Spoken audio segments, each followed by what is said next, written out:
When you're broke, but not broke, what kind of food can you cook for yourself? Today, we're making mashed potatoes with Chinese gravy. Let's get it. Right here are all the ingredients I'm gonna use. This rosemary is totally unnecessary. It's in my fridge because you always want to have some steak, but when you are broke, you never buy the steak, you just have the rosemary. Then you use it somewhere else.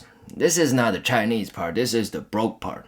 We all went to elementary school before. I don't think it's necessary to point out the other ingredients for you. They're all replaceable and the ratio is flexible. Be creative. And let's get to work. Start from potato. I like to steam it, so it's not gonna lose too much flavor.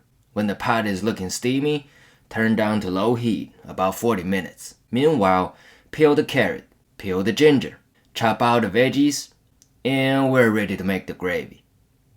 Heat a wok or pot. You don't have to use the wok to make it more Chinese style, come on. It's not about it.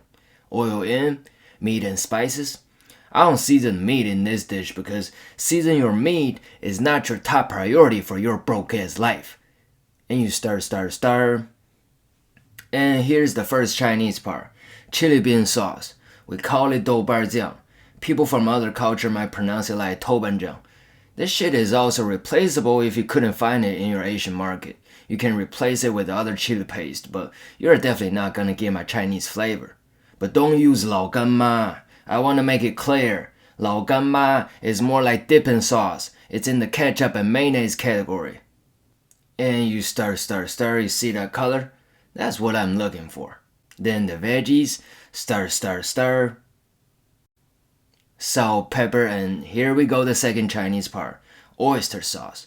I don't think this shit is made from oyster though. It gives some umami flavor. If you couldn't find it, replace it with soy sauce or any other umami seasoning. And you stir again. When they all come together, that's when you add some hot water. Lower the heat and let it simmer. When the potatoes ready like this, peel it, salt, pepper, butter, cheese, and milk. Mix it up. Put it in a plate. Let's check out the gravy. It's not looking too good and kinda soupy.